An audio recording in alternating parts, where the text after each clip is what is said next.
हमारे संगठनों के हजारों ट्रैक्टर ट्रॉलीज 10-15 किलोमीटर लंबी सिंघू पर, इस तरह से खनौरी पर लंबी लाइन है, वो लगातार अपने मोर्चे में डटे हुए हैं। और इस तरह का दोनों फोरमों में कोई ना तो ऐसी बात है ना कोई इस तरह की बात है। अब आगे का कार्यक्रम देखिए, दो बड़े फोरम हैं, पूरा देश है। हमें एक तो दो हम बॉर्डर्स चलाते हैं, वहां अलग अलग जगह पर जाकर अपनी मीटिंग करके आगे की रणनीति तय करनी पड़ती है। बहुत सी बातें हमने सारी साफ कर ली है, बहुत सी बातें रह रही हैं। तो क्योंकि आगे की नीति का सवाल है, तो सभी मुद्दों पर खुलकर सभी संगठनों से चर्चा हमारी चल रही है। और शाम 6 बजे तक आगे के कार्यक्रम के बारे में दोनों फोरम अपनी नीति स्पष्ट कर देंगे।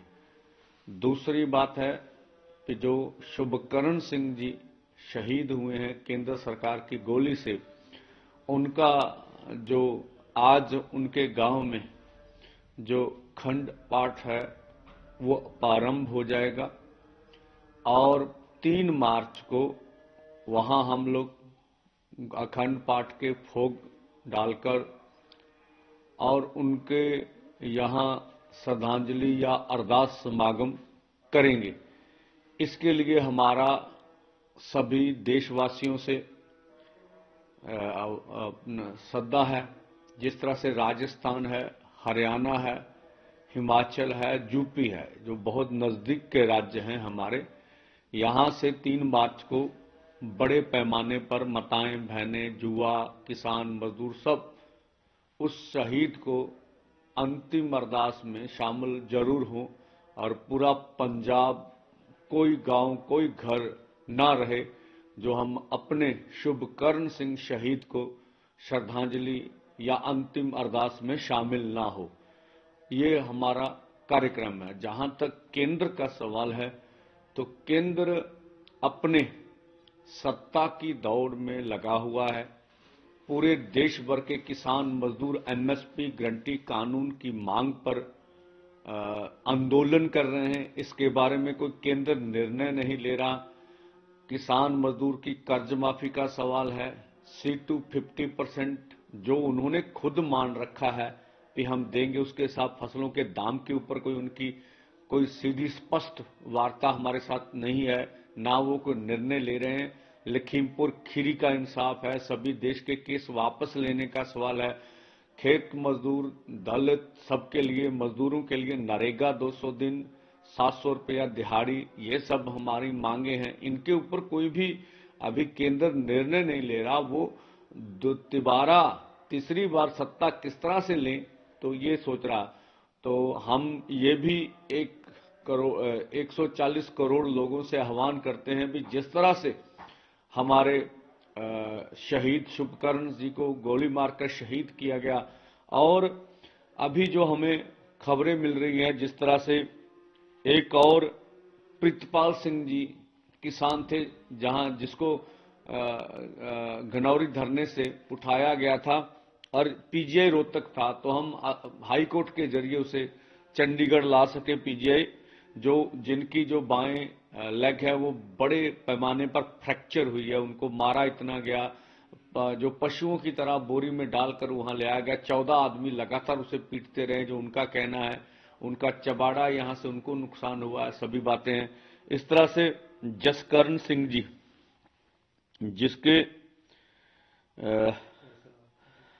जसकरण जी के बाजू में गोली मारी गई है, वो आर पार हो गई, ये भी गंभीर इंजर्ड्स में आ रहे हैं। इसी तरह से सुखविंदर सिंह, पुष्पिंदर सिंह जी, जिनकी एक आंख चली गई है, वो निकालनी पड़ी है डॉक्टरों को। तो ये 3 बड़े नाम हैं जो सरकार की जो बर्बरतापूर्ण हमारे ऊपर बल प्रयोग किया गया अर्धसैनिक फोर्सों से, पुलिस से, उसकी स्पष्ट गवाही देता है। और अभी तक जो MLR बनी है 255 की, तो हॉस्पिटल से पुष्टि हो चुकी है और एक दिन में सैकड़ों किसान घायल हुए हैं। और दूसरा, जो अभी हमारे पास जो सरकारी हॉस्पिटल में लोग नहीं जा सके, तो लगभग ये आंकड़ा जो है 500 के करीब होगा, जो सरकार ने जो गैस का इस्तेमाल किया, जो रबड़ की बुलेट इस्तेमाल की, या जिस तरह से एसएलआर की फायरिंग हुई है, एक किसान शहीद हुआ और बाकी जख्मी हुए, तो ये सब देश देख रहा है। हम तो तभी बोलते हैं कि 140 करोड़ लोग देश के ये केंद्र से हिसाब लेंगे जिस तरह से बर्बरतापूर्ण हमारे ऊपर कार्रवाई की जा रही है। आज कोई बड़ा फैसला लिया जाएगा, क्योंकि सारे देश की ध्यान आपकी तरफ है, आज जो फैसला होगा। हाँ, जो देखिए, जो केंद्र हमारे खिलाफ शल कर रहा है, जिस तरह से आप अन्य राज्यों में देखें तो वो कह रहा है कि जैसे बिहार जैसे कुछ यूपी के को और बाहर के भी ये कांग्रेस के बैठाए हुए लोग हैं, इस तरह की बातें भी कही जा रही है, या ये जो है ये खालिस्तानी है, इस तरह की बातें बोली जा रही है।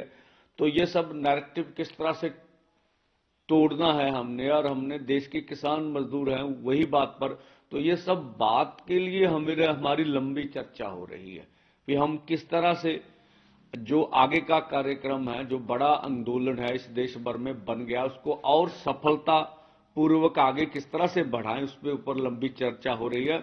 और आज शाम को सारी स्थिति हम लोग स्पष्ट करेंगे। और जो सरकार तरह तरह की भ्रांतियां हमारे मोर्चे के खिलाफ फैला रही हैं, आरएसएस के आईटी सेल जो कुछ बोल रहे हैं हमारे खिलाफ, और पूरे देश में आंदोलन तो आप देखिए बहुत सारी खबरें यहां है ही नहीं। जिस तरह से बूंदी कोटा के किसान इकट्ठे हुए, उनके ऊपर पानी की बौछारें मारी गई, उधर खदेड़ दिया गया।